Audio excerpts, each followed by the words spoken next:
여러분이 알고 있는 이집트의 이미지는 거짓입니다. 피라미드, 황금 마스크, 찬란한 문명, 그 빛나는 외관 뒤에는 피와 비명이 숨겨져 있었습니다. 이 이야기는 기원전 1450년 투트모세 3세의 정복 전쟁이 한창일 때로 거슬러 올라갑니다. 그때 한 누비아 소녀가 있었습니다. 이름도 기록도 없이 단지 노동의 적합함이라는 평가표 한 줄로만 남겨진 존재였습니다. 그녀는 어떻게 그곳까지 왔을까요? 사막의 태양은 피부를 지지고 밧줄은 목을 조였습니다. 군중은 대추 야자씨를 던지며 그녀를 훑어보았습니다. 마치 가축을 품평하듯이. 이것이 그리고 이 절차들이 바로 몇천 년에 걸쳐 반복된 시스템의 시작이었습니다. 전쟁은 단순한 영토 확장이 아니었습니다. 그것은 인간을 상품화하는 과정이었습니다. 군사적 승리가 난무한 뒤엔 특수부대가 민간 지역을 쓸어 지나갔고 여성들이 우선적으로 표적이 되었습니다.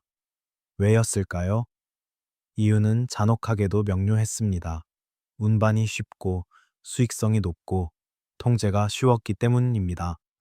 아메노테프 2세의 승전 비문을 보면 그 잔혹한 계산이 드러납니다.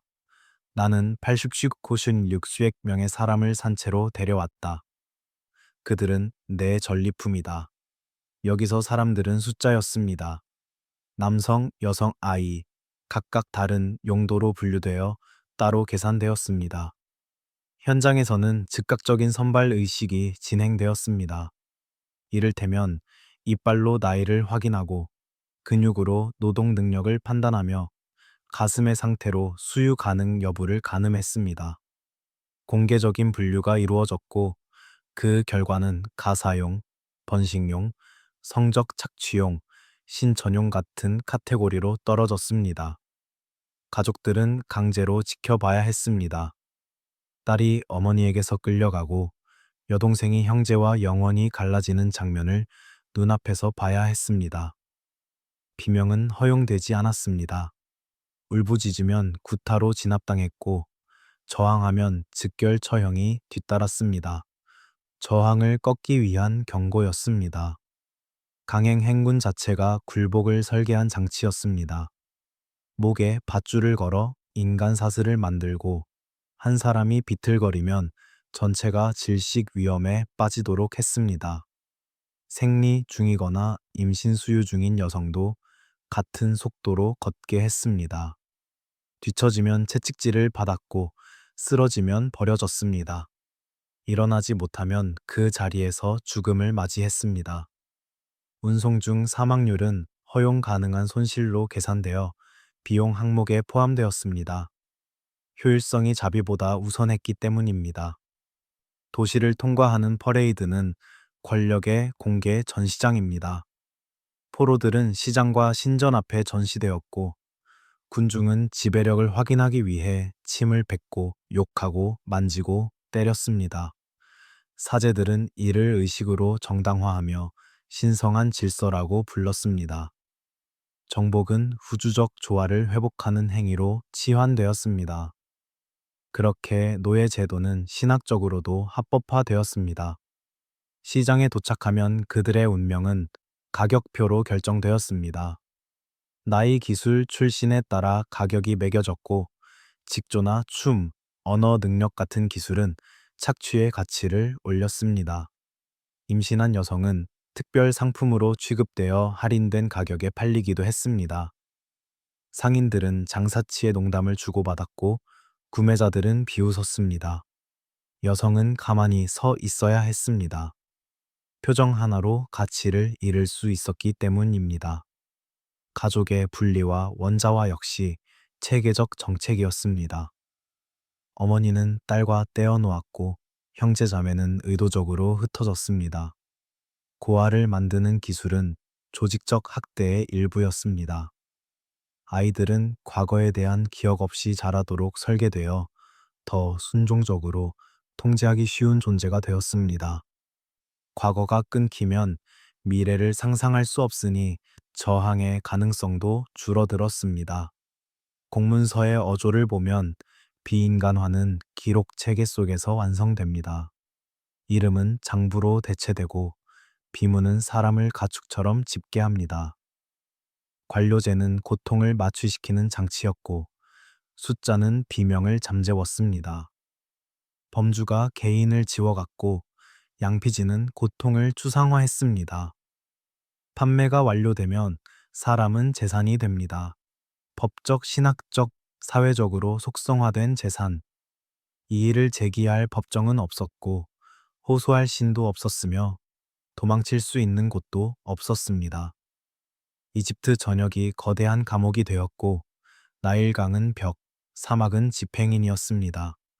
그리고 그 순간부터 그녀의 일상이 시작됩니다. 그 일상은 시간이 흐르며 그녀를 조금씩 죽여갈 것입니다. 지금까지 보았던 것은 시작에 불과합니다. 포획, 운송, 판매. 하지만 진짜 공포는 이제부터입니다. 그녀가 매일 겪어야 했던 것들, 몸에 새겨진 상처들, 그녀에게서 차례차례 빼앗긴 것들, 이제 그녀의 일상이 시작됩니다. 곡물 갈기는 사실상 신체를 파괴하는 기계였습니다. 하루 12시간에서 16시간 무릎을 꿇은 채 무거운 맷돌을 돌려야 했습니다. 연골은 닳아 없어지고 무릎뼈가 붙어버리며 20살 여성의 척추에 관절염이 자리 잡았습니다. 생체의 고고학은 이를 입증합니다. 단발적인 장면이 아니라 마치 연속 기록처럼 드러납니다.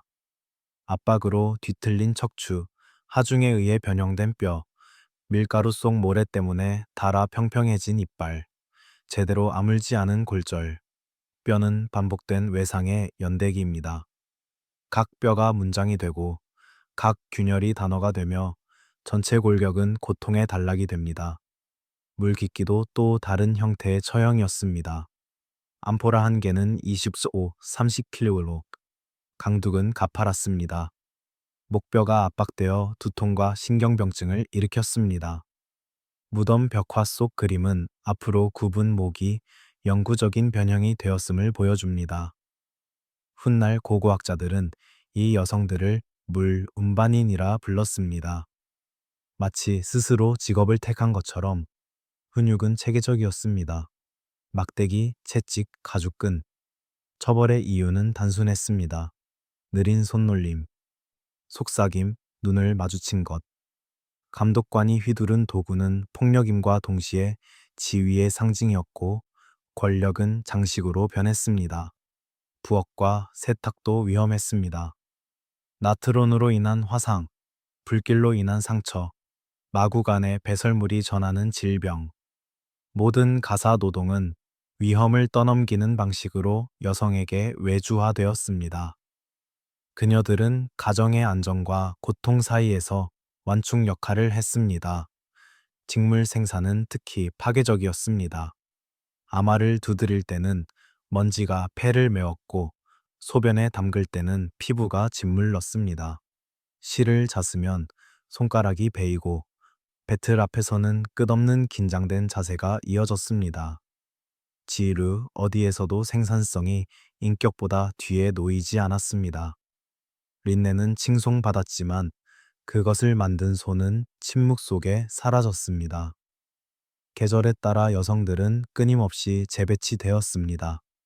수확철에는 허리를 굽혀 이삭을 줍고 비농사기에는 채석장과 광산으로 끌려갔습니다. 먼지가 폐를 갉아먹고 돌이 몸을 부수고 열기가 뇌를 태웠습니다. 살아남은 자들은 흉터로 증언했습니다. 안팎 모두에. 의학도 냉혹했습니다. 치료는 기능을 유지하기 위한 수단일 뿐이었습니다. 가치 있는 노동력을 지닌 뼈만 맞춰졌고 만성 통증은 정상으로 여겨졌습니다. 죽음은 장비 고장처럼 기록되었습니다. 시리아 여성 1명 필요, 전임자 사망. 파피루스 문서는 항아리를 주문하듯 사람을 요청했습니다. 나이가 들면 어떻게 되었을까요? 버려지거나 벽 속에 갇히거나 혹은 새로운 세대를 훈련시키는 역할로 전락했습니다. 노인은 생산하지 않는 입으로 취급되었고 장수는 비용 문제로 환산되었습니다. 하지만 육체 노동은 절반일 뿐이었습니다. 여성을 둘러싼 외교 경제를 보십시오. 왕실 서신에는 여성이 금속과 함께 나열됩니다. 왕실 선물, 조약 수행원, 화려한 언어가 강요를 덮습니다.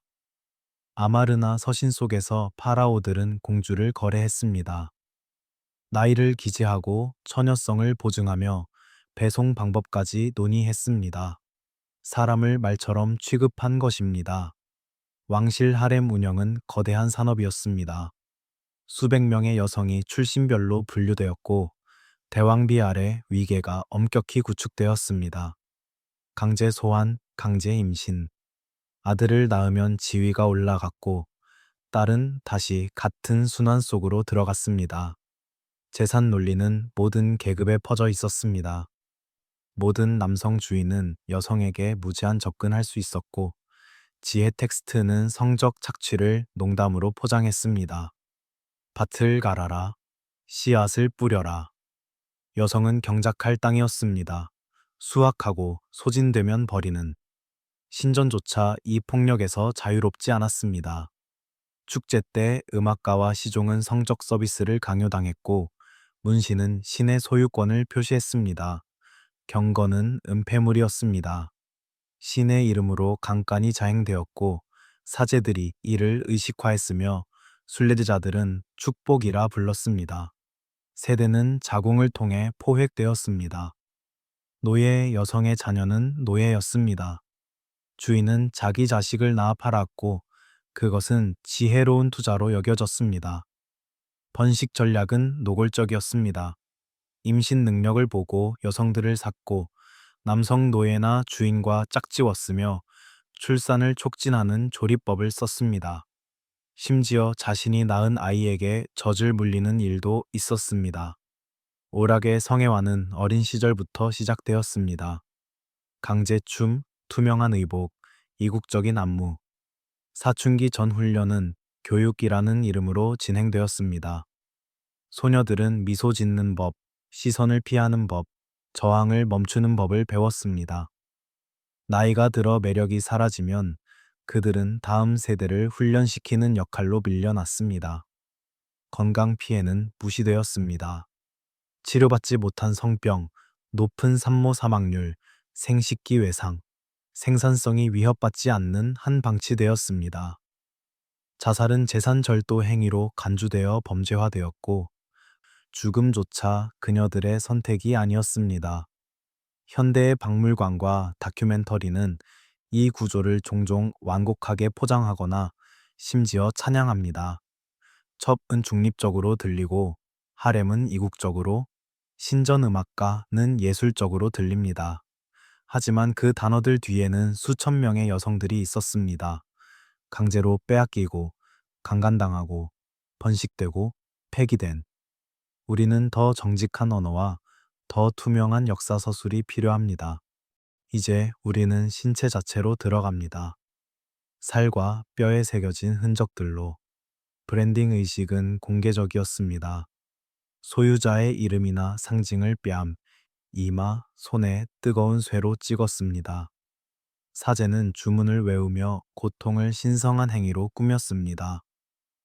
관중은 다른 노예들에게 보내는 경고였습니다. 이것이 너다. 이것이 내 운명이다. 도망치지 마라. 문신은 정교한 코드였습니다. 출신, 역할에 따라 패턴이 달랐고 공연을 위한 가시성을 고려해 허벅지, 허리, 가슴에 새겼습니다. 몸은 노예 신분을 증명하는 원장이었습니다. 하토르 상징, 연꽃 무늬, 기하학적 도형, 각각은 소유권을 표시했습니다. 신전 재산, 궁정 소속, 개인 소유물, 머리를 밀고 제모하는 것 역시 권력이었습니다. 강제 대머리, 두피 손상, 부식제를 사용한 고통스러운 재성장. 반면 가발은 특권이었고 노예는 벗은 머리로 걷게 했습니다. 흔적은 숨길 수 없었고 누구나 읽을 수 있었습니다. 채찍 자국은 또 다른 언어였습니다. 가죽, 갈대, 매듭진 밧줄, 각각의 상처는 위반 기록이었습니다. 지각, 불복종, 실수. 파라오는 상징적으로 채찍을 들었고 감독관은 실제로 휘둘렀습니다. 폭력에는 법적 기준이 있었습니다. 10대는 경고, 50대는 징계, 100대는 사실상의 사형 선고였습니다. 느리고 공개적이고 다른 이들을 겁주기 위한 의식이었습니다. 피어싱과 구속도 있었습니다. 귀는 자물쇠를 달기 위해 과도하게 뚫렸고 무게가 살을 찢었습니다. 어떤 여성은 맷돌, 빻는 틀에 영구적으로 묶였습니다. 움직일 자유조차 취소 가능한 권리였습니다. 치아 변형은 마취도 없이 이루어졌습니다. 앞니를 파일로 깎아 무늬를 만들고 평생 민감하게 남겨 식사 자체가 벌처럼 되었습니다. 모든 한 입이 속삭였습니다. 너는 소유물이다. 내 몸은 내 것이 아니다. 내 이빨조차도. 장식적 절단 역시 강제되었습니다. 상징을 새기고 흉터로 강제된 미소를 남겼습니다. 어떤 소유자는 이를 예술이라 불렀지만 그들의 캔버스는 살아있는 육체였습니다. 표식은 자율성을 대체했습니다. 피부는 소유권 기록이 되었고 배에는 소속을 나타내는 낙인이 찍혔습니다. 의복과 색상은 지위를 구분했고 발은 묶여 도주를 막았습니다. 몸은 데이터베이스였습니다. 읽히고 갱신되고 지워지지 않았습니다.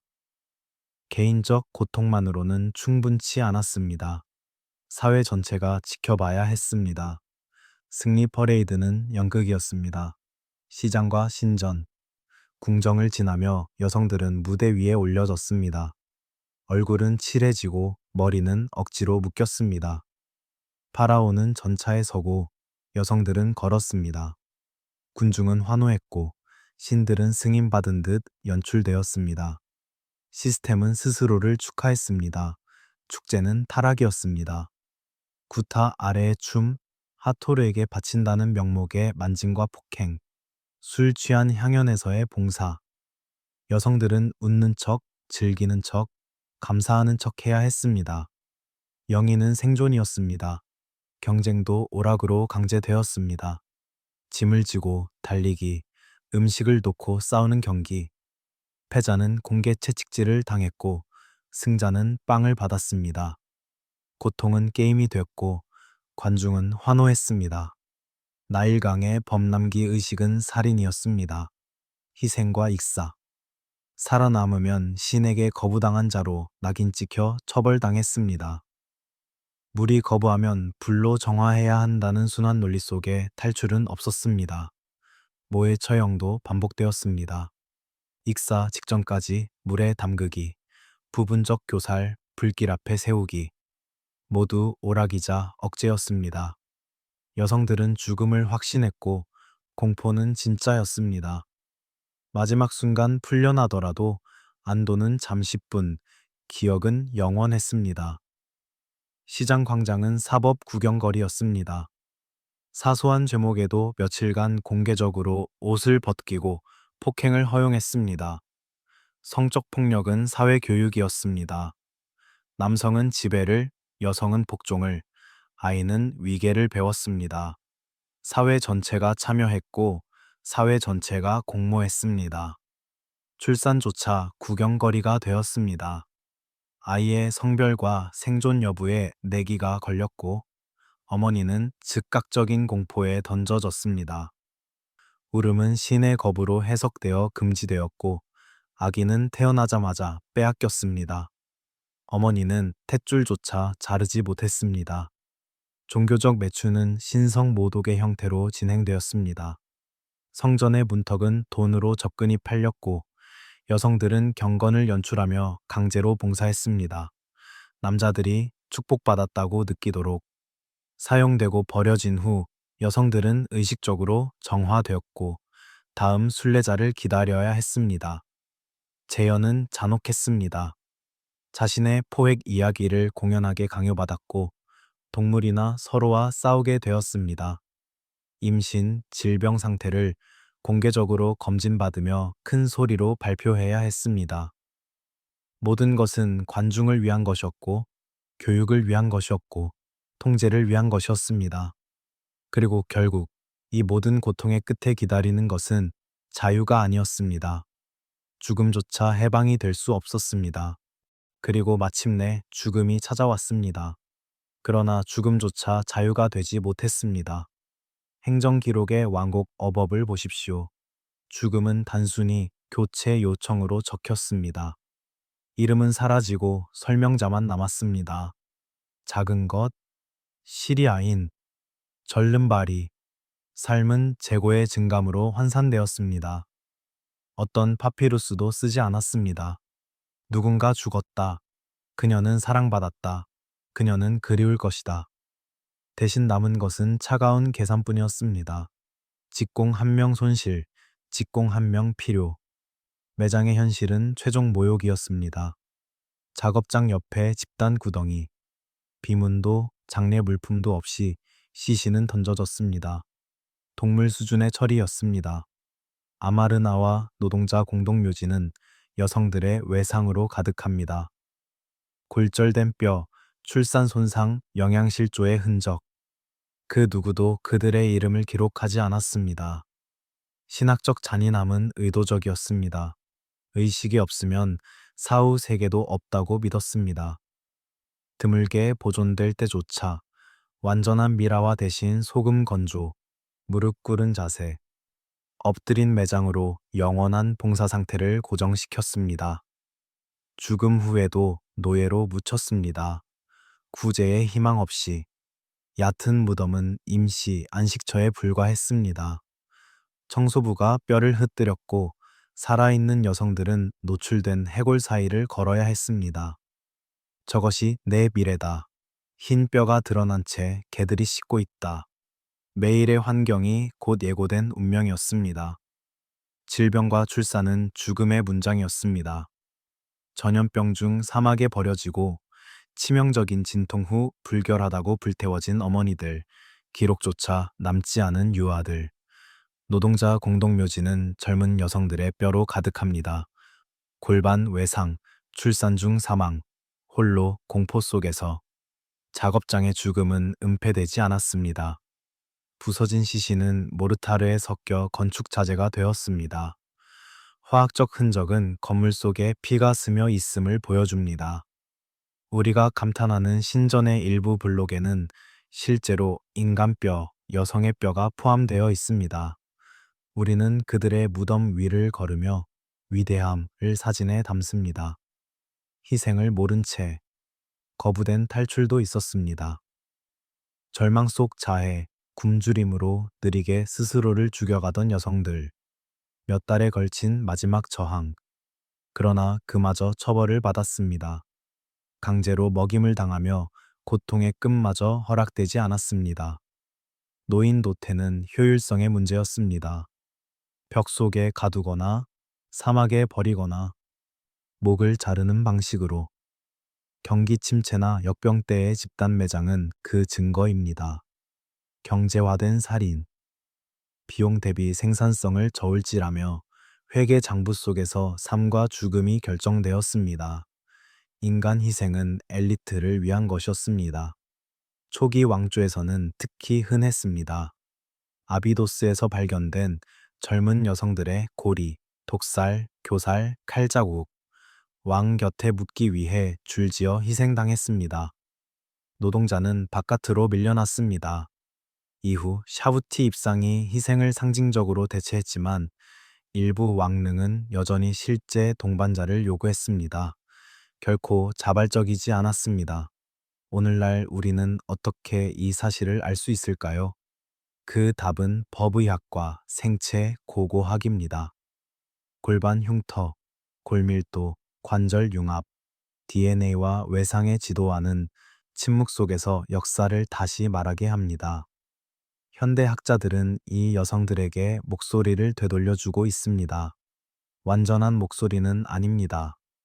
그녀들의 꿈, 사랑, 희망은 영원히 알 수 없을지도 모릅니다. 하지만 외상의 메아리가 뼈에 남아 있습니다.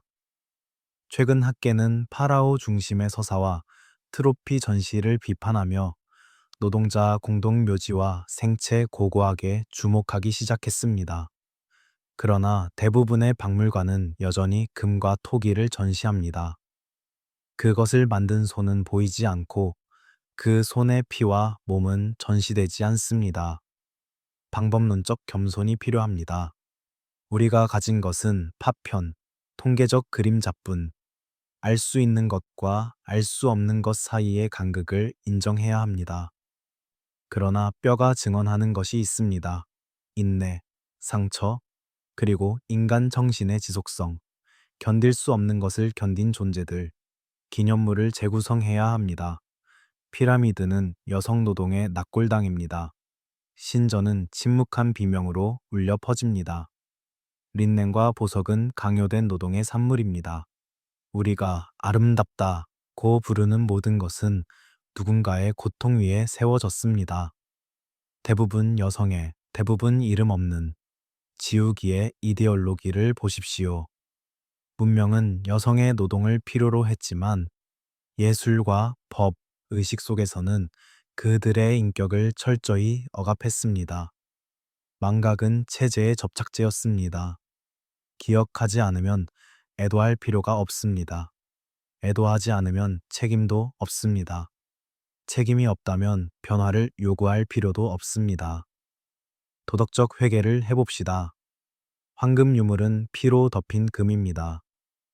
기념되는 통치자들은 인신 매매자였습니다. 혁신은 여성 고통의 산업화 위에 세워졌습니다. 이 사실이 불편합니까? 좋습니다.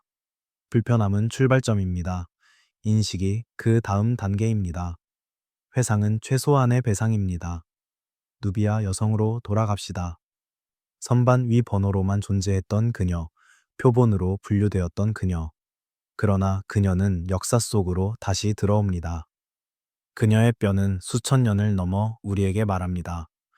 무릎은 40년의 맷돌을 증언하고 척추는 하중의 무게를, 골반은 자유롭게 태어나지 못한 딸을 증언합니다. 두개골은 그녀가 결코 쓰지 못한 이야기를 담고 있습니다. 그리고 이제 우리는 그 이야기를 씁니다. 그녀를 위해, 그녀와 같은 모든 일을 위해 증인이 되라는 부름입니다. 우리가 이집트를 연구할 때 노예가 된 사람들을 반드시 포함시켜야 합니다. 발견된 이름은 불러야 합니다. 영광과 함께 그 비용을 중심에 두어야 합니다. 기억은 최소한의 배상입니다. 그러나 그것은 시작에 불과합니다. 그 시작은 그녀들에게서 거부당했습니다. 삶 속에서, 죽음 속에서, 사후 세계 속에서 이제 우리는 그것을 되돌려 주어야 합니다. 그들의 이야기를 말하고 그들의 고통에 이름을 붙이고 그들의 인간성을 다시 세워야 합니다. 지워낸 기록은 체제가 남겼습니다. 우리는 그 기록을 다시 쓰고 있습니다. 한 번에 한 뼘씩, 한 번에 한 이야기씩. 그리고 이것은 단지 이집트만의 문제가 아닙니다. 모든 문명, 모든 제국, 우리가 위대하다고 부르는 모든 시대가 같은 질문을 안고 있습니다. 누가 값을 치렀는가? 누가 건설했는가? 누가 죽었는가? 누가 기억되었고 누가 잊혔는가? 박물관을 다시 거는 장면을 상상해 보십시오. 유리 케이스 안에 황금 목걸이, 정교한 화장품 팔레트, 섬세한 린넨 드레스. 이제 그것을 만든 손을 떠올리십시오. 무릎 꿇은 등 눈물을 훔치는 얼굴. 그것이 정직한 박물관일 것입니다. 모든 라벨은 두 부분이 되어야 합니다. 무엇, 그리고 누구의 희생으로. 우리는 과거 자체를 바꿀 수는 없습니다. 하지만 그것을 기억하는 방식은 바꿀 수 있습니다. 우리는 누구의 이야기를 말할지 선택할 수 있습니다. 누구의 이름을 부를지 선택할 수 있습니다. 누구를 중심에 둘지 선택할 수 있습니다. 수천 년 동안 이야기는 파라오의 것이었습니다. 사제의 것이었고 서기관의 것이었으며 기록을 쓴 남자들의 것이었습니다. 그러나 그 기록은 여성의 노동 위에 쓰였습니다. 여성의 고통 위에, 여성의 목숨 위에. 이제 우리는 다르게 쓸 수 있습니다. 더 완전하게, 더 정직하게. 교과서 속 짧은 각주 노예들도 있었다가 아니라 노예들이 모든 것을 만들었고 이것이 그들에게 요구된 값이었다고 기록할 수 있습니다. 이것이 불편합니까? 이집트에 대한 사랑을 복잡하게 만듭니까? 좋습니다. 역사는 불편해야 합니다. 진실은 단순하지 않아야 합니다. 기억은 완전해야 합니다. 기억은 파라오의 승리와 함께 이름 없는 여성들의 비명도 담을 만큼 커야 합니다. 누비아 소녀가 돌아왔습니다. 기원전 1450년 사막에서 그리고 지금 이 순간에 그녀는 우리에게 말하고 있습니다. 뼈로, 흉터로, 침묵으로. 침묵은 너무 크고 너무 오래 지속되어 이제 천둥처럼 울립니다. 그녀의 목소리를 들으십니까? 그녀는 말합니다. 나는 여기 있었다. 나는 고통받았다. 나는 인내했다. 나는 중요했다. 그리고 나는 기억될 자격이 있다. 우리는 빚을 졌습니다. 모든 이름 없는 무덤에게, 모든 침묵당한 이야기에게 우리는 그들에게 목소리를 비쳤습니다. 비록 그것이 우리 자신의 언어로 그들의 증거를 다시 전하는 것일지라도 이것이 역사입니다. 승자의 전유물이 아닙니다. 위대한 자들만의 것도 아닙니다. 기록된 자들만의 것도 아닙니다. 지워진 자들의 것이며 침묵당한 자들의 것이며 기억할 사람이 없는 죽은 자들의 것입니다. 우리는 지금 기억하고 있습니다. 우리는 지금 증언하고 있습니다. 우리는 지금 기록을 다시 쓰고 있습니다. 한 이야기씩, 한 뼈씩, 한 이름씩. 왜냐하면 그들은 분명히 존재했기 때문입니다. 그들은 중요했기 때문입니다. 그리고 그들은 기억될 자격이 있기 때문입니다. 영원히. 이 영상이 마음에 드셨다면 좋아요와 구독을 눌러주세요. 잊혀진 이야기들, 역사가 지우려 했던 목소리들을 계속 들려드리겠습니다. 댓글로 여러분의 생각도 나눠주세요. 어떤 이야기를 더 다뤄야 할까요? 어떤 침묵이 깨져야 할까요? 역사는 대화입니다. 그리고 여러분의 목소리가 중요합니다. 다음 영상에서 뵙겠습니다. 기억하세요. 과거를 기억하지 않는 사람들은 그것을 반복할 운명입니다. 함께 기억합시다. 정직하게, 완전하게, 용감하게.